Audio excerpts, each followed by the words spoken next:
Le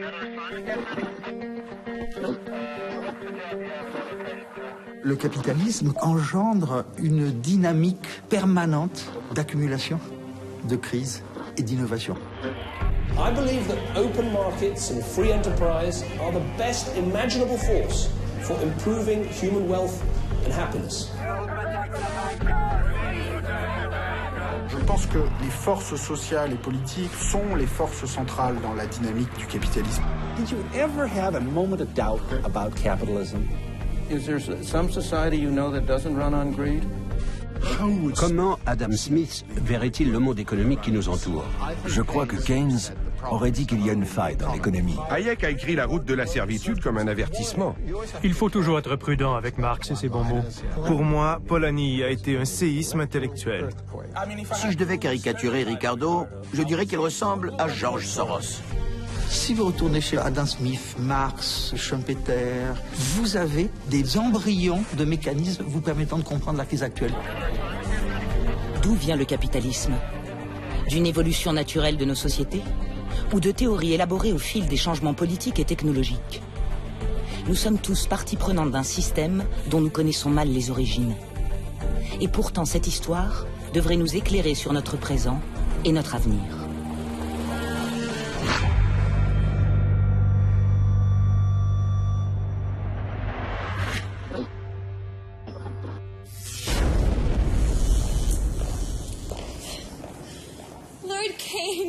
Welcome, sir. It's a pleasure. The pleasure's all mine. Tell them I've arrived. And then tell them I've arrived. Hayek contre Keynes. C'est le débat qui a modelé la pensée économique de tout un siècle. On en a même fait un clip après la crise de 2008. Freddy. Yep. Keynes. Hey, listen, party at the Fed. L'économiste autrichien Friedrich Hayek débattait avec son confrère britannique John Maynard Keynes. Comment sortir de la sévère dépression des années 30, la pire crise que le capitalisme ait jamais connue.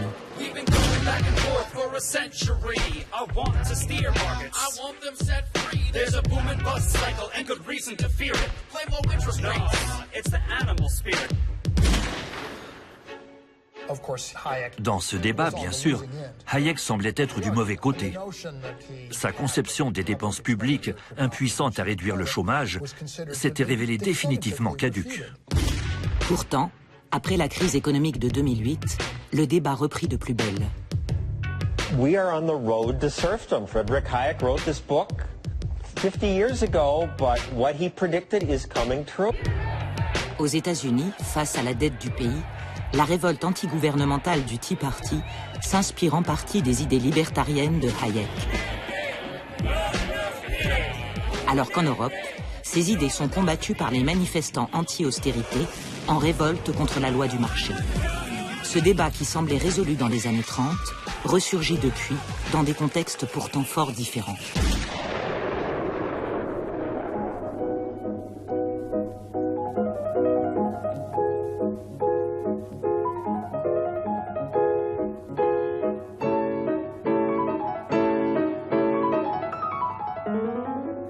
Come to Freiburg in West Germany, where I'm going to be talking to Professor Friedrich von Hayek. Professor Hayek, I'm sure you'll be well aware that to many people in Britain, and particularly on the left, you are a kind of bogeyman. You are believed to want to throw people out of work, send children down the coal mines again, grind the faces of the poor in general. I don't suppose you share that view of yourself. Well, naturally I don't share it, but I must say I understand it. If you tell somebody that his past has led him to the morass, to withdraw may be even more painful than to go on where you are.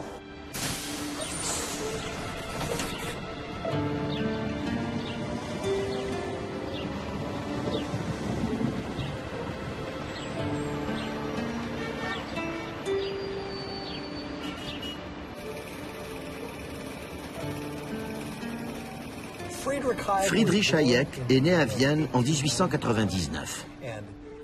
À cette époque, Vienne était la capitale de l'Empire austro-hongrois.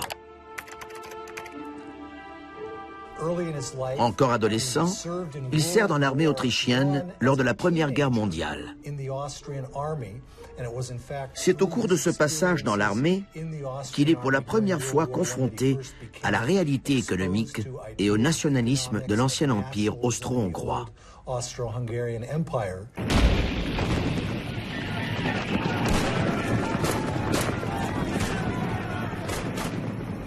Chère mère, je me trouve à un poste avancé, dans une tranchée appelée par euphémisme le trou des héros. Elle est humide, étroite et dégoûtante, mais au moins nous sommes protégés des balles. Nous vivons sous attaque aérienne constante, pas des avions italiens ou britanniques, mais des tanks et des moustiques, soutenus par une arrière-garde de punaises et de poux. Friedrich Hayek, une lettre du front. Jeune idéaliste, témoin de tant de chaos, témoin de la guerre et de la désintégration politique du vieil empire austro-hongrois, Hayek s'intéresse aux questions d'organisation sociale.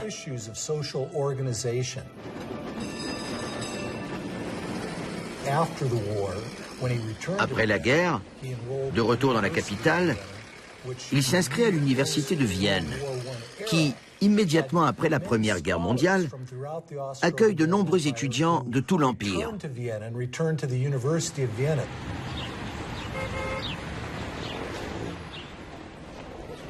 L'université de Vienne est le berceau de l'école autrichienne d'économie qui, depuis le XIXe siècle, présentait une alternative aux théories dominantes de l'époque.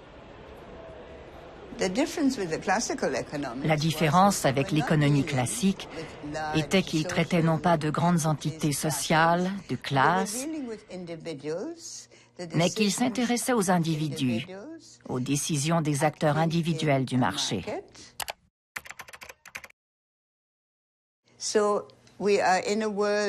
Donc, nous sommes dans un monde entièrement individualisé avec des consommateurs individuels, des producteurs individuels, considérés comme des petites entreprises indépendantes.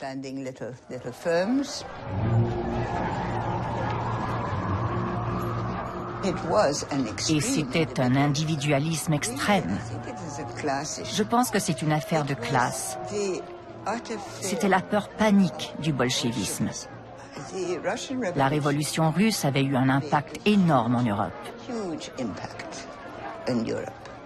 Elle terrifiait littéralement les classes possédantes à travers tout le continent. Et même les mots utilisés, la dictature du prolétariat, il y avait de quoi avoir peur.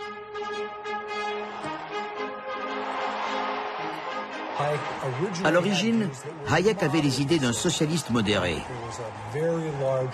Il pensait que le gouvernement avait un grand rôle à jouer dans la société en dirigeant les activités économiques.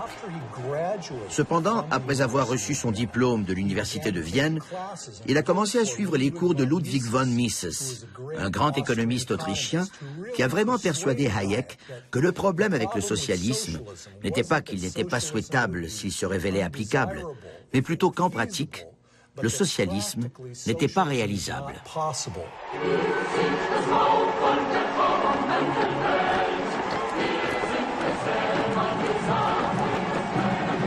The idea of socialism was always connected with a firm conviction that there is only one good plan possible and that only one plan ought to be put into practice. Ludwig von Mises a développé cette thèse dans son essai sur le calcul économique en régime collectiviste, où il a essayé de montrer que sans un système de profit, de prix et de propriété, vous ne pouvez pas avoir une évaluation et un calcul rationnel de l'économie. C'est pourquoi une activité économique rationnelle est impossible dans le socialisme. Hayek a adhéré à ces arguments et les a développés dans son propre travail. 60-second adventures in economics. An economy is a tricky thing to control, and governments are always trying to figure out how to do it. Back in 1776, economist Adam Smith shocked everyone by saying that what governments should actually do is just leave people alone to buy and sell freely among themselves. In this case, everyone's happy.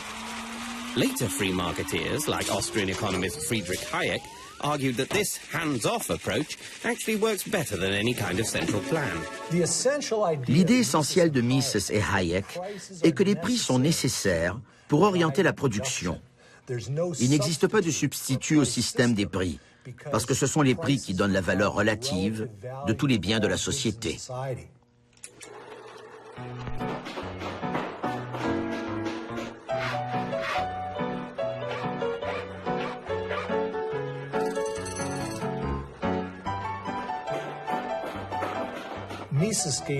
Mises donne l'exemple de la construction d'une maison. Il dit qu'une maison peut être construite en bois, en béton, en acier. Vous pouvez aussi utiliser la brique ou le verre. Combien de chacun de ces matériaux doit entrer dans la construction d'un bâtiment? Sans une norme rationnelle qui fixe les prix, il est très difficile de déterminer la manière la plus économique de construire une maison. Order of international cooperation has been built on such a signaling system. And these signals, you mean, are the prices in a free market? Entirely the prices in the free market, which alone have made the present level of wealth possible. Isn't it a philosophy based essentially on selfishness? What about altruism? Where does that come in? It doesn't come in. See, both altruism and solidarity are very strong instincts which guided man in the small group where he was serving known other persons, when his efforts were directed to the needs of familiar people.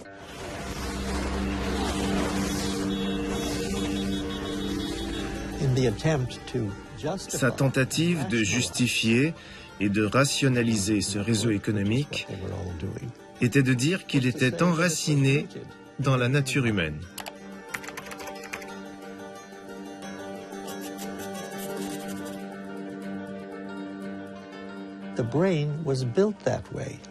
Le cerveau est ainsi fait et c'est rationnel.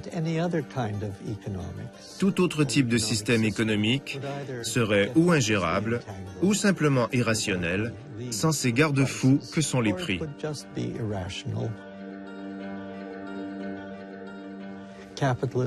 En bref, le capitalisme serait un système économique éternel parce que le plus rationnel, le plus efficace et le plus juste en termes de récompense par rapport à la contribution des acteurs.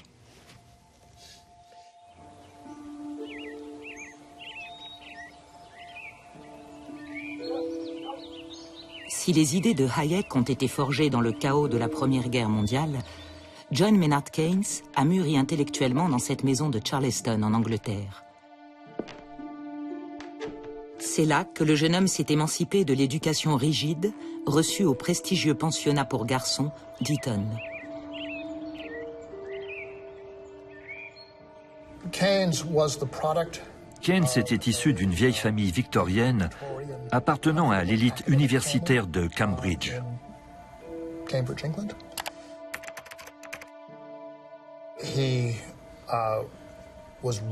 Il a été élevé et éduqué dans un milieu de philosophes et de mathématiciens.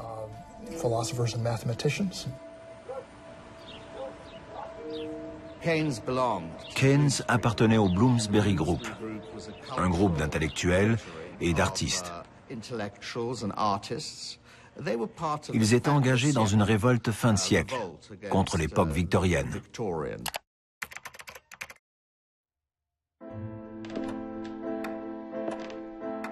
On trouvait cette révolte dans l'art, dans la littérature et dans la philosophie. Et il disait en substance, une nouvelle ère commence et nous en faisons partie.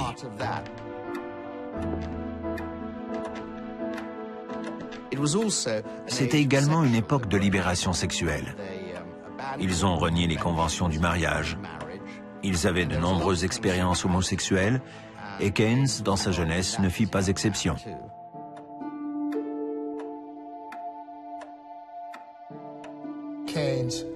Keynes s'est plongé dans l'économie politique, principalement lors de la Première Guerre mondiale.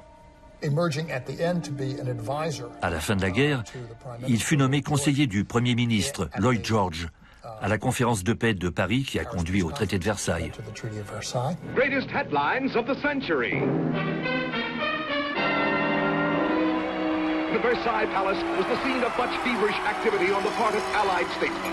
Woodrow Wilson from the U.S., Georges Clemenceau of France, Lloyd George of England, and Premier Orlando of Italy represented the four major powers at the conference.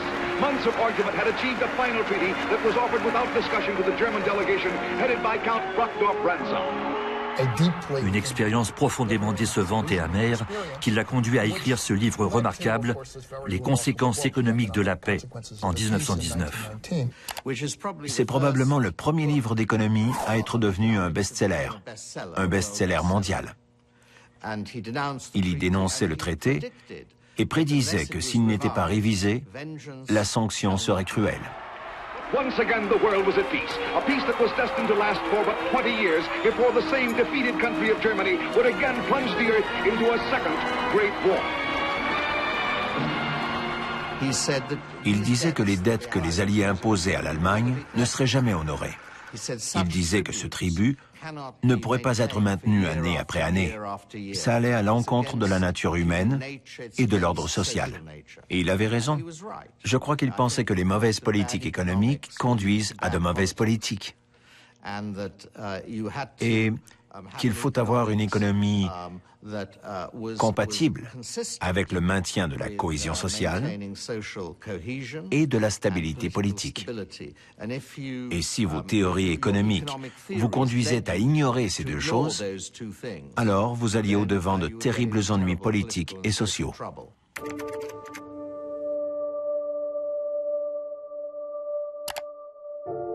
Mais un tel mélange de politique, d'observation sociale et d'économie était étranger à Hayek et à l'école autrichienne d'économie. Chez Hayek, effectivement, on ne prend absolument pas en compte le phénomène des réparations et des circuits de la dette entre les divers pays belligérants, les États-Unis, après la Première Guerre mondiale. C'est le mérite de Keynes d'avoir illustré que ceci était un mécanisme impossible. Mais il est assez normal que Hayek ne l'ait pas détecté parce que dans sa théorie, à l'extrême rigueur, le taux d'intérêt jouait un rôle dans la processus de capital, mais le crédit en lui-même n'était pas traité. En reconsidérant le traité de Versailles, Hayek aurait peut-être admis que la bulle spéculative qui avait éclaté en 1929 et déclenché la dépression avait pris racine dans l'insistance des États-Unis à être remboursés pour les prêts accordés à leurs alliés pendant la guerre. Les Alliés se sont tournés vers l'Allemagne. Vous devez nous rembourser pour que nous puissions acquitter la dette que nous avons contractée auprès des États-Unis pour vous vaincre. Et en vertu du traité de Versailles, la dette allemande était infinie, sans limite. Le remboursement des prêts s'est mis en place, mais il exigeait de maintenir les taux d'intérêt artificiellement bas pour que les pays puissent payer leurs dettes. Les investisseurs à la recherche de rendements plus élevés se sont alors tournés en masse vers le marché boursier. Soaring out into the wild blue yonder, stocks hit what looks like a permanently high plateau. But conditions are fundamentally sound, aren't they? On s'aperçoit que la différence entre Keynes et Hayek, c'est que Keynes s'intéressait beaucoup au marché boursier, observait l'économie. Il observait l'économie et voulait la théoriser. Hayek voulait une théorie normative de l'économie. Et donc, les phénomènes qui ne rentraient pas dans la théorie, il ne les observait pas.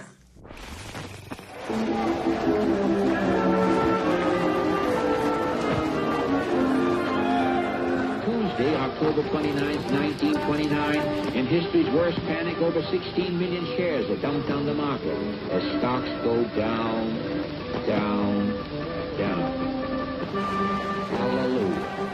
En 1929, la bourse s'effondre. Le capitalisme subit une crise, peut-être la plus grave de son histoire. It's over. All over. Once I lived a life of a millionaire.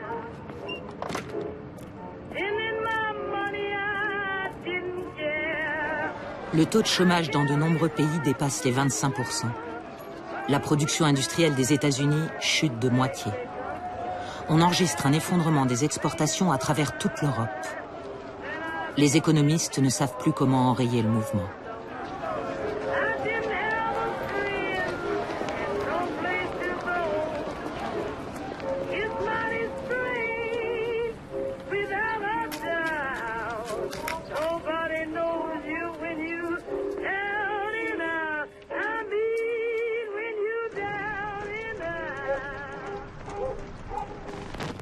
En 1931, Hayek a été invité par Lionel Robbins à donner une série de conférences à l'École d'économie de Londres.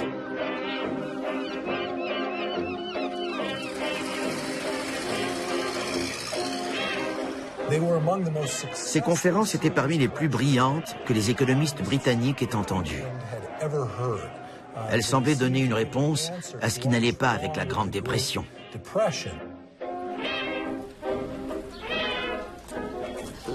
Lionel Robbins, professeur d'économie à la LSE, voulait stimuler cette école pour rivaliser avec Cambridge.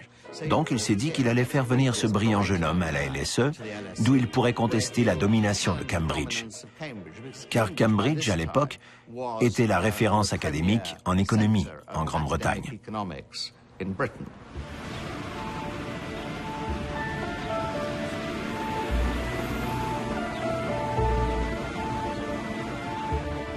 Et voilà comment le fameux débat du siècle a commencé. Par la rivalité entre deux écoles d'économie. L'école d'économie de Londres, la LSE, contre l'historique université de Cambridge, plus établie, où enseigne John Keynes, l'économiste britannique le plus connu à l'époque.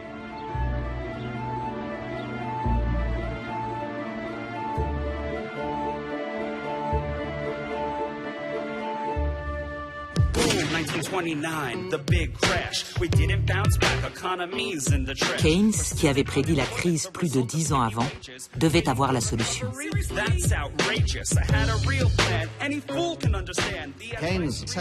La thèse centrale de Keynes était que le niveau d'emploi dépendait de la demande agrégée, c'est-à-dire du pouvoir d'achat global au sein de l'économie.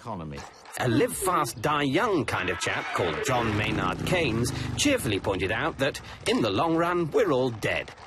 So to avoid the misery of unemployment, the government should instead spend money to create jobs. Whereas if the government tightens its belt when people and businesses are doing the same, less is spent, so unemployment gets even worse. Si tout le monde veut augmenter son épargne, et si les gouvernements décident de réduire les dépenses, cela fait baisser les dépenses totales et entraîne la récession.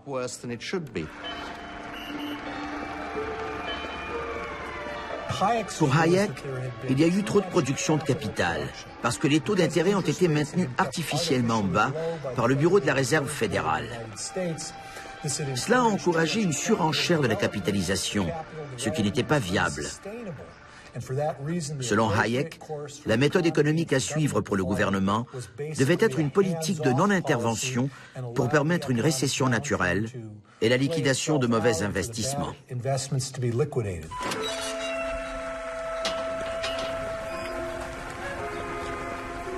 Pendant que Hayek est à Londres, ses idées sont mises en pratique en Allemagne.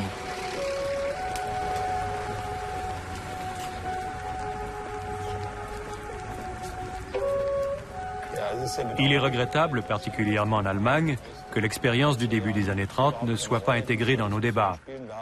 Le chancelier a essayé de réduire au maximum le déficit budgétaire dans une situation d'extrême récession, de dépression. Et Brüning a réussi, c'est impressionnant. Germany, which is putting all her energies to the gigantic task of setting their house in order by hard work and sound economy, will feel encouraged in a heroic struggle for reconstruction and stability. Il a fait des économies telles que dans cette phase d'extrême dépression, l'Allemagne n'a presque pas eu de déficit. Mais les conséquences ont été catastrophiques, avec un déclin de l'activité économique, une forte déflation et une augmentation extrêmement forte du chômage, qui a conduit en Allemagne à toutes ces graves conséquences politiques dont le monde entier a souffert. La vengeance sera terrible, annonçait Keynes dans son livre. Son avertissement sur les coûts sociaux liés aux décisions économiques s'est confirmé lors de la campagne électorale de 1932 en Allemagne.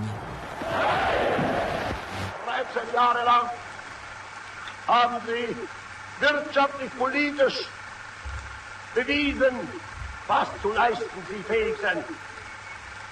Eine Nation wirtschaftlich zerstört, den Bauernstand ruiniert, den Mittelstand verelendet, die Finanzen in reichen Ländern, in den Kommunen zerrüttet, alles bankrott und 7 Millionen Arbeitslose. Sie können sich finden, wie sie sich finden wollen. Dafür sind Sie verantwortlich.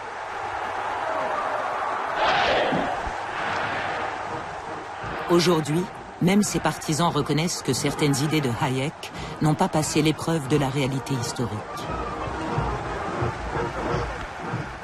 J'ai eu un entretien avec Milton Friedman et il m'a dit « Je ne comprendrai jamais pourquoi tous ces gens à la London School of Economics ont été tellement impressionnés par Hayek. Rétrospectivement, c'est un mystère. »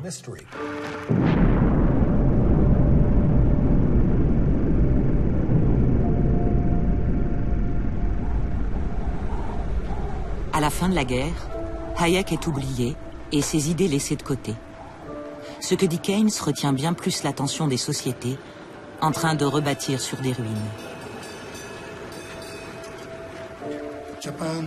Le Japon a perdu la guerre en 1945 et la nation entière a été dévastée. Nous devions reconstruire le pays.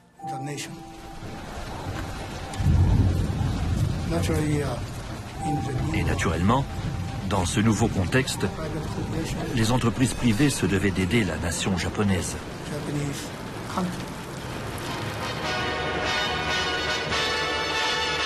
You could imagine yourself at Earl's Court if you wandered into the New York Motor Show. There were so many British cars there. A great thing for the export trade. The Japanese section attracted a lot of interest. Exports are as vital to them as to our own country. Pour devenir plus fort, meilleur économiquement parlant, nous devions exporter des automobiles. En gagnant des devises, nous pouvions importer du pétrole, de la nourriture et tout ce dont le pays avait besoin. C'était un des devoirs de Toyota d'exporter pour obtenir des devises. Dauphine Renault, la plus vivante des 4 places, 115 km/h et seulement 6 litres au 100. En France, Renault, nationalisé, embauche dans le cadre de la reconstruction nationale. C'est le signe que l'État n'est pas forcément l'ennemi du marché et que le capitalisme peut se soucier du social, contrairement à ce qu'affirme Hayek. Entre 1950 et 1980, on a en Europe et au Japon une croissance exceptionnellement rapide de l'ordre de 4-5% par an pendant 30 années consécutives. Ça fait maintenant depuis 30 ans, de 1980 à 2010, où on a une croissance dans les pays riches qui ne dépasse pas 1%, 1,5% par an en moyenne. On reste dans cette nostalgie des 30 glorieuses pour un monde où on pensait avoir domestiqué le capitalisme, domestiqué les inégalités. C'était en partie une réalité, mais ça venait aussi du fait que les crises entraînées par les guerres mondiales et par la dépression des années 30 avaient conduit à une remise en cause complète du laisser-faire économique.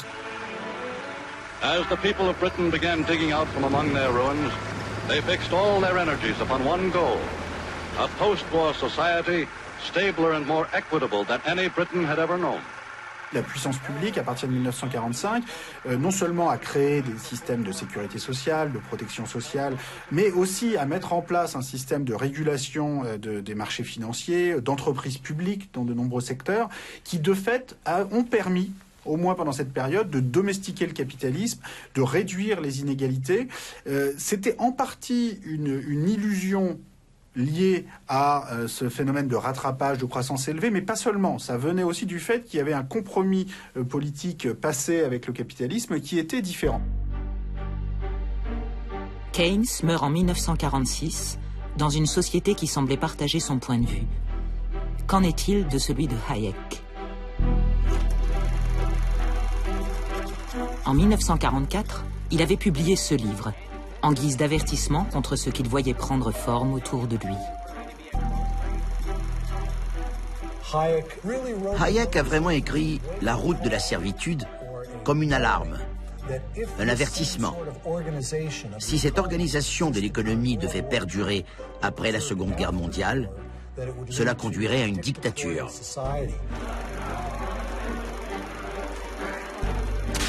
Pour Hayek, les racines du fascisme et du nazisme ne résident pas dans l'effondrement économique, provoqué en partie par le libre marché non régulé, mais dans son exact opposé, l'abandon des idées libérales qui constituent la base du libre marché. La régulation et l'intervention de l'État, selon lui, nous ont menés à la servitude par le passé et nous y mèneront à nouveau.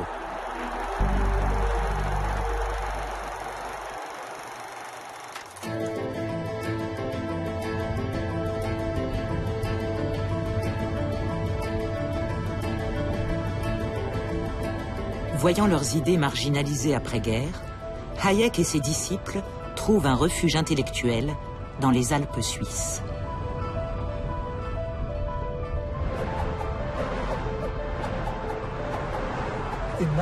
En 1947, Hayek a fondé la Société du Mont Pèlerin, qui tire son nom de la montagne suisse où se tint la première réunion de cette association.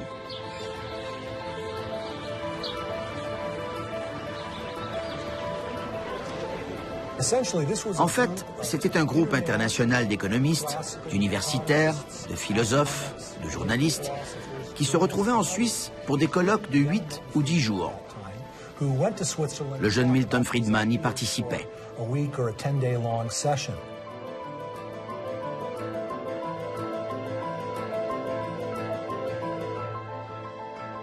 Tous les opposants à Keynes ont créé le Mont Pèlerin, un laboratoire de réflexion, un think tank, dans lequel ils ont essayé de dire nous luttons contre Keynes. Ils n'ont pas cessé de développer des arguments, d'abord à Chicago, puis au Mont Pèlerin, en disant il faut restaurer la logique du libre marché. Et le personnage central, c'est Milton Friedman. It was a major factor in maintaining a steady stream of influence on ideas.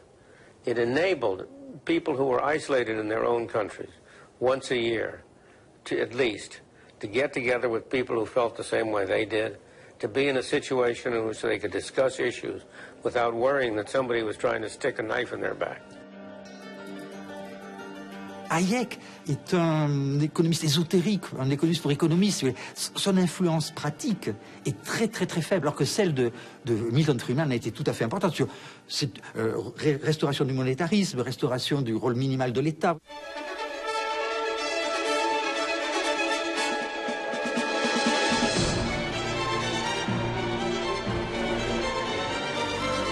Si l'Europe d'après-guerre résiste à la vision du marché autorégulé de Hayek, l'Amérique, suspicieuse à l'égard du gouvernement, y est bien plus favorable. Le combat de Hayek contre l'héritage de Keynes est repris par ce jeune professeur, Milton Friedman. For the immigrants who were welcomed by this statue, America was truly a land of opportunity. Once they arrived, they found, as my parents did, not an easy life, but a very hard life. But for many, there were friends and relatives to help them get started, to help them make a home, get a job, settle down in a new country. Milton Friedman est né en 1912 à New York. Il était fils d'immigrants juifs venus de Hongrie aux États-Unis. Et il a grandi dans une certaine pauvreté. Pas nécessairement au plus bas de l'échelle, mais pas non plus dans un milieu aisé. There were many rewards for hard work, enterprise, and ability. Life was hard, but opportunity was real. There were few government programs to turn to and nobody expected them. But also, there were few rules and regulations. There were no licenses, no permits, no red tape to restrict them. They found, in fact, a free market, and most of them thrived on it. Il disait que le problème était le gouvernement. Par essence, le gouvernement gaspille. Le gouvernement est inefficace. C'est pourquoi nous devons permettre au marché de jouer un plus grand rôle dans la société, et en particulier de jouer un plus grand rôle dans l'économie.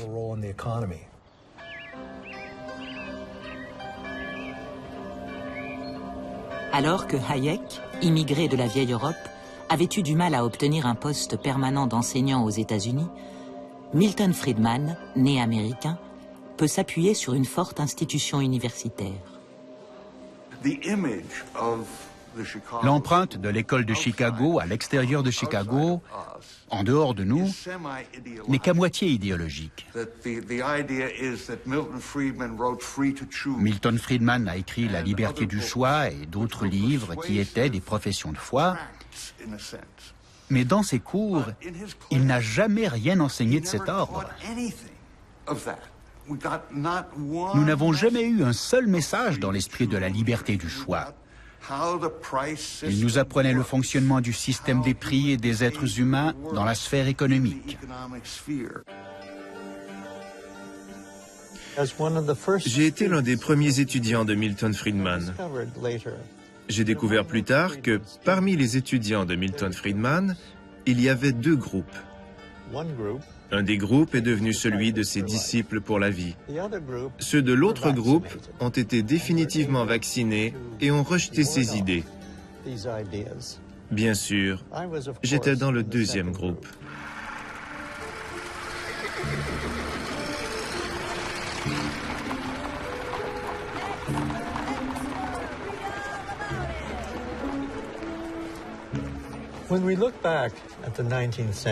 Si on remonte au 19e siècle, ce qui me frappe, c'est qu'à l'époque, et malheureusement aujourd'hui encore, le marché apparaît comme l'utopie de l'existence.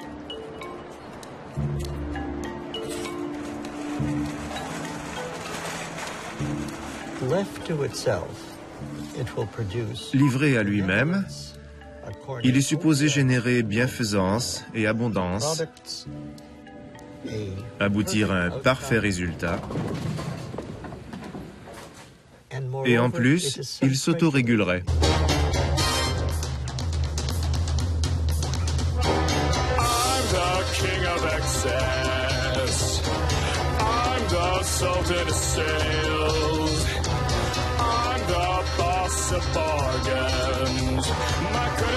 They never fail. I got a 700-something on my beacon score, which means I don't own a thing and I can buy even more. I'm a buffet-eating, tabloid-reading, lovable guy. I get the best of the best that my money can't buy. It's a wonderful life with my red-headed wife. L'idée de liberté, elle est grande pour ceux qui ont une grande réserve de richesse ou de crédit. Elle est nulle pour le salarié, le prolétaire ou le pauvre paysan africain. Et on joue sur l'idée de contrats entre égaux. Mais les contrats entre égaux sont des choses assez rares dans le capitalisme.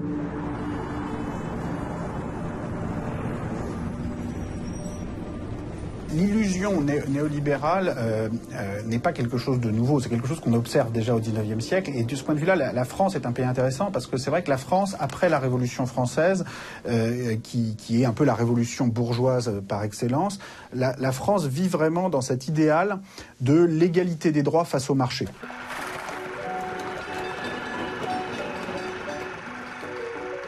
Il y a cette illusion que ça suffit pour conduire à l'égalité tout court, c'est-à-dire l'égalité face au marché, avec des systèmes de droits de propriété bien protégés, des marchés aussi concurrentiels et libres que possible. Ça suffit, il n'y a plus rien d'autre à faire et en marche vers une société idéale. Sauf que, en fait, une des grandes leçons du XIXe siècle et de la catastrophe qui commence en 1914, c'est que ça ne marche pas. C'est difficile à définir, mais ce qui est certain, c'est qu'en 1913, en France ou en Europe, ce n'est pas raisonnable. On a 70% des patrimoines qui sont détenus et transmis par 1% de la population.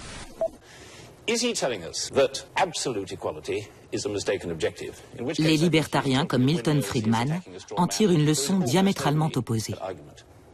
When you say that it is wrong for government to intervene in the free enterprise system to do something about inequality, you evoke a model of a free enterprise system which does not exist and has never existed to a significant extent in history or anywhere in the world. I agree with you that everything called free enterprise is not free enterprise. But I challenge you to find a single example in history at any time of any society where people have been relatively free, and I don't mean merely what you call merely economic freedom. I mean freedom in the full sense.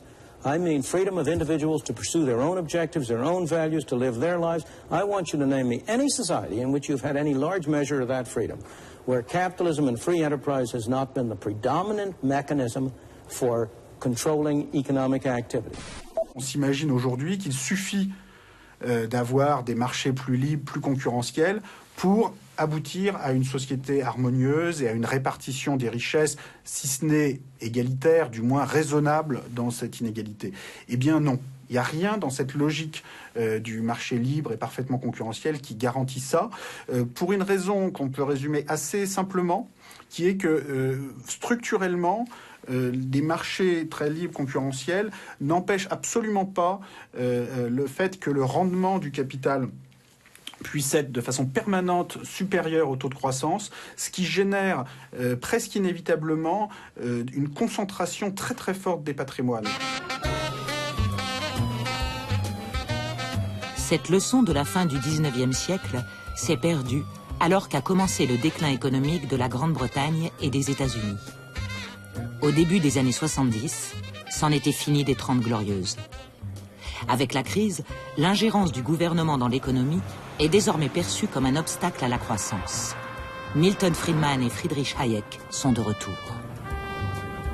À partir des années 70-80, on voit notamment au Royaume-Uni et aux États-Unis des mouvements politiques qui veulent remettre en cause cette plus forte intervention de l'État dans l'économie.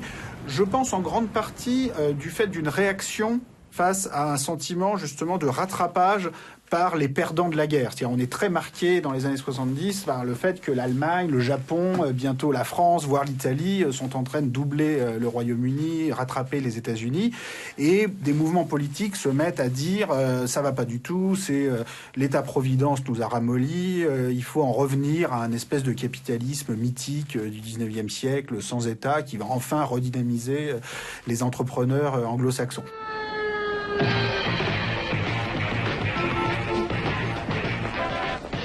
Le marasme économique fut pour Friedman et Hayek l'occasion qu'ils attendaient de changer les orientations politiques et économiques instaurées depuis la fin de la Seconde Guerre mondiale.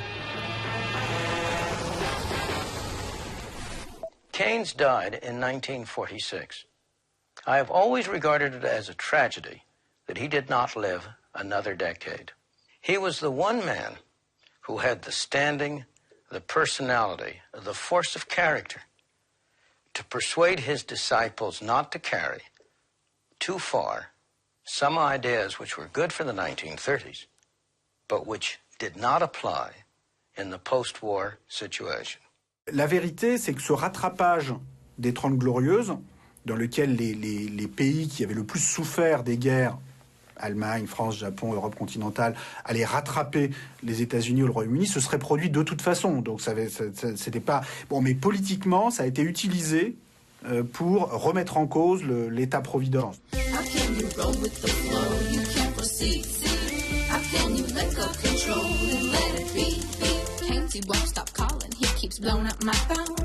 He wants to teach me something, and he won't leave me alone. I tell him there's no use in trying, 'cause Friedrich Hayek is my guy. And if you wanna get with a girl like me, you got to let go control of the economy. I said, if you want. Et soudain, Hayek devient cool, même pour les adolescentes rebelles.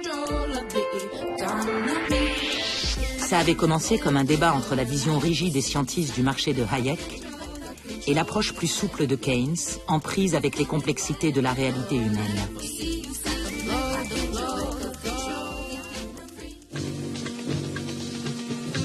« 40 ans plus tard, les rôles s'inversent.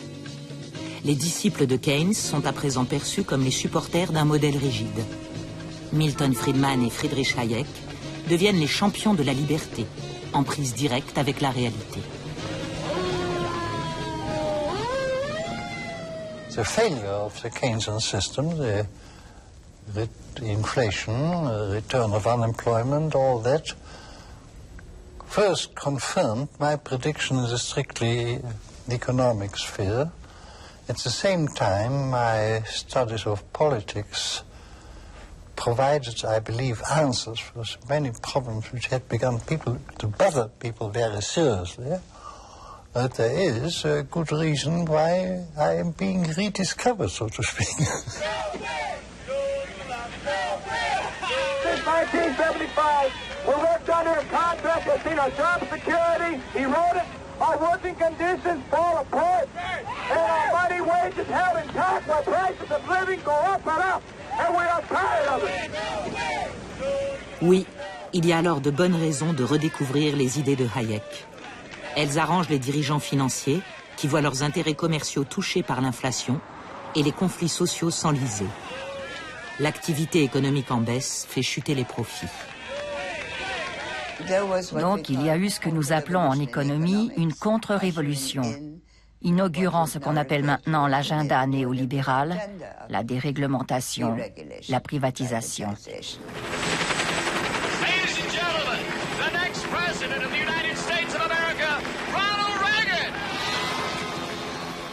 Durant les années 1980, à la fois Margaret Thatcher en Angleterre et Ronald Reagan aux États-Unis ont tenté de mettre en œuvre des politiques qui étaient influencées philosophiquement et dans la pratique par Hayek et Friedman.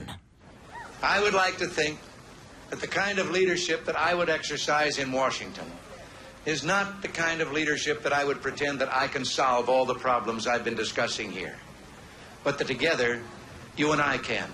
I would like to take the lead in taking government off the backs of the American people and turning you loose to do what I know you can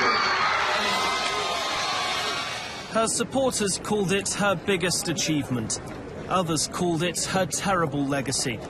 Margaret Thatcher's battle with the miners was a defining moment not only in British industrial relations, but also in British history. What we've got is an attempt to substitute the rule of the mob for the rule of law. And it must not succeed.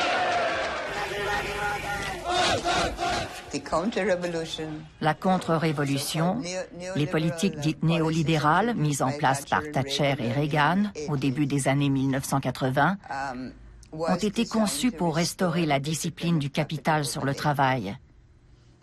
Et c'est ce que cela a engendré. Parce que nous savons maintenant que les revenus et les salaires moyens aux États-Unis, en valeur réelle, n'ont pas augmenté depuis 1980, bien que la productivité ait augmenté.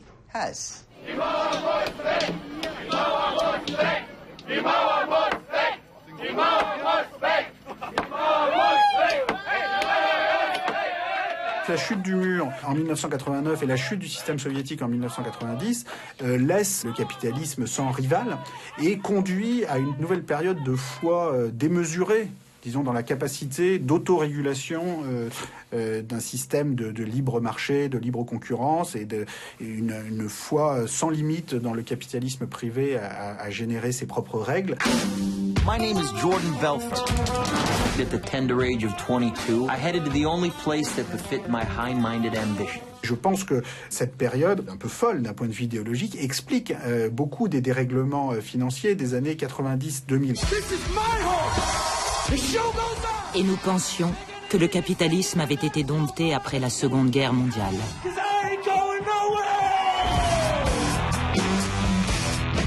Dans la nostalgie des 30 Glorieuses, il y a aussi la nostalgie d'un monde où on avait passé un nouveau compromis, mais qui était précaire néanmoins.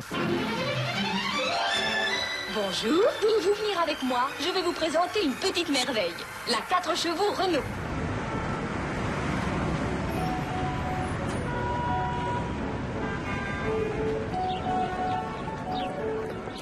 C'est important de comprendre que beaucoup des réductions des inégalités qu'on a eues au XXe siècle ont été causées soit par les guerres, soit par des réactions politiques à la suite des guerres qui se sont faites un peu dans l'urgence.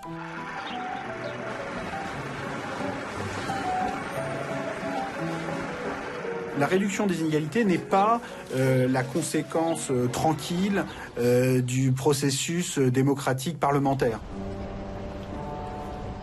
Dans leur vision du capitalisme mythique et indomptable du XIXe siècle, Milton Friedman et Friedrich Hayek n'ont jamais débattu des éléments qui, nous le savons aujourd'hui, ont contribué à ces ravages. L'inégalité, la dette et la spéculation. Milton Friedman a suivi la théorie de Ricardo. La dette ne peut pas créer de problème.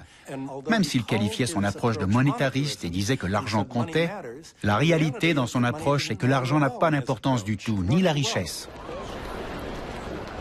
Vous avez cette vision étroite de la doctrine de l'école de Chicago qui a été adoptée par les banquiers.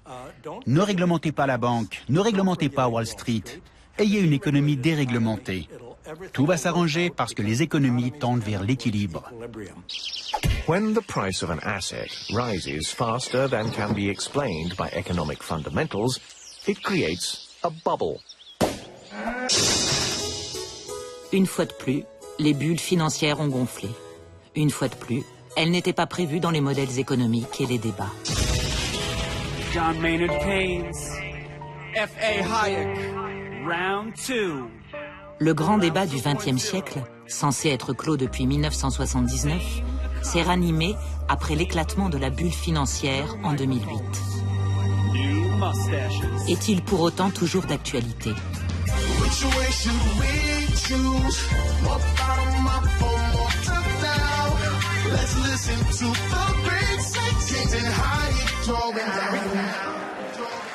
Je crois que toute la théorie économique contemporaine, sauf les hétérodoxes, les marxistes, etc., est bâtie sur l'idée d'un système tellement rationnel qui ne peut pas aller à la crise. On n'a pas de théorie des cours boursiers, parce que dans la théorie des cours boursiers, il ne devrait pas avoir de bulles. Et pourtant, il y a des bulles qui apparaissent régulièrement. Mais la théorie ne peut pas les formaliser, donc elles sont irrationnelles, donc on ne les met pas dans la théorie. Et voyez à nouveau l'aspect intéressant. Donc vous avez des explosions du crédit spéculatif, vous avez des bulles boursières, mais la théorie dit que ça ne devrait pas exister.